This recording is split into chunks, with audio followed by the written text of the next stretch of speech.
भारत की खोज का रहस्य।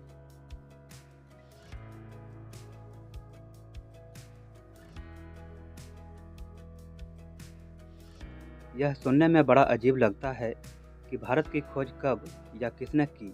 तो क्या भारत दुनिया के नक्शे से लुप्त था, जिसे खोजना पड़ा? क्या खोज से पहले भारत का कोई अस्तित्व नहीं था? बचपन से स्कूलों में यही पढ़ाया जा रहा है कि भारत की खोज किसने की। हमें लगता है अब इतिहास में कुछ परिवर्तन की आवश्यकता है। भारत सनातन देश है। यह तब भी अस्तित्व में था जब दुनिया में कुछ भी नहीं था, और तब भी रहेगा जब दुनिया में कुछ भी नहीं होगा। सोने की चिड़िया कहलाने वाला हमारे देश को किसी खोजकर्ता की आवश्यकता नहीं थी, बल्कि व्यापार की जरूरत सभी को भारत की ओर खींची ले आई। भारत की सभ्यता और संपदा अन्य देशों के लिए आकर्षण का केंद्र बना। वो कहते हैं ना, जरूरत ही आविष्कार की जननी है। जबकि पढ़ाना यह चाहिए कि एक पुर्तगाली ने यूरोप को भारत तक पहुंचाने का समुद्री मार्ग दिखाया।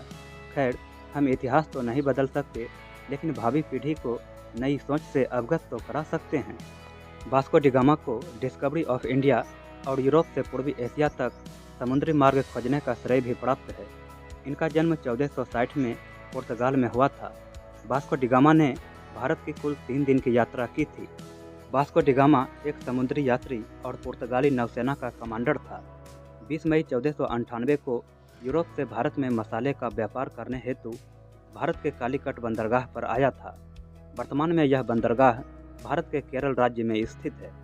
1524 में वास्को डी गामा की भारत यात्रा तीसरी और अंतिम बार हुई।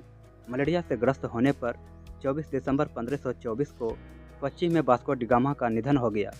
यूरोपियों का पहले व्यापार अरब से होता था, लेकिन अरब अपने मिर्च मसाले आदि की तकनीक जानकारी भी यूरोपियों को नहीं देते थे कि वे यह मसाले कहाँ से लाते हैं। अरबियों की गुप्त नीति यूरोपियों को समझ आने लगी। यूरोप के व्यापारी अरब के पार पूर्वी देशों से बहुत अधिक परिचित नहीं थे। ऐसे में भारत तो यूरोप के लिए एक पहेली जैसा था। भारत के उत्तर पूर्व में हिमालय की विशाल श्रृंखलाएं, दूसरी ओर तीनों दिशाओं से समुद्री सुरक्षा से घिरा हुआ। ऐसे में उस जमाने में भारत यात्रा के बहुत ही कम विकल्प थे। पहला रास्ता था यूरोप के लिए रूस से चीन होते हुए बर्मा यानी कि म्यांमार से भारत आना, जो अनुमान से भी लंबा और मुश्किल भरा था। दूसरा रास्ता था यूरोप के लिए अरब और ईरान से होते हुए भारत आना, लेकिन अरबवासी यह रास्ता किसी को नहीं देते थे, स्वयं के लिए ही रखते थे। अगर अरब ऐसा करने देता तो उनका यूरोप व्यापार नष्ट हो जाता। तीसरा रास्ता था यूरोप के लिए समुद्री मार्ग। यह रास्ता चुनौतियां तो देता, लेकिन किसी देश के एहसान और हस्तक्षेप से ठीक था। इसी कारण वास्को डी गामा द्वारा पूर्वी एशिया तक समुद्री मार्ग की खोज हुई और भारत विश्व व्यापार का मुख्य केंद्र बना। वास्को डी गामा 8 जुलाई 1497 को लिस्बन से 4 जहाज़ों के जस्ते के साथ निकला और लगभग 1 साल की लंबी यात्रा के बाद 20 मई 1498 समुद्र के रास्ते से केरल के कालीकट पहुंचा।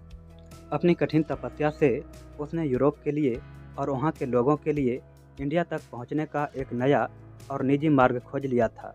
यूरोप के लिए वास्को डी गामा की यह बहुत बड़ी उपलब्धि थी। 1499 में भारत दुनिया की नज़रों में पूर्ण रूप से आ गया। वास्को डी गामा ने यूरोप, फ्रांस, ब्रिटेन के लुटेरों, कारोबारियों और राजाओं के लिए भारत आने का सुगम रास्ता बना दिया था। आते तो सभी व्यापार के लिए ही थे, लेकिन सोने की चिड़िया हमारे भारत को लूट के ले जाते थे। तभी से भारत पर कब्जा करने की कोशिशें जोर पकड़ने लगी।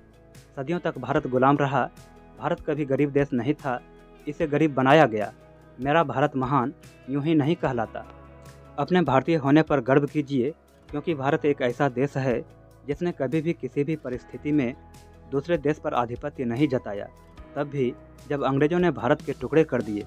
भारत आज भी जियो और जीने दो की नीति पर निरंतर विकास कर रहा है। जय हिंद।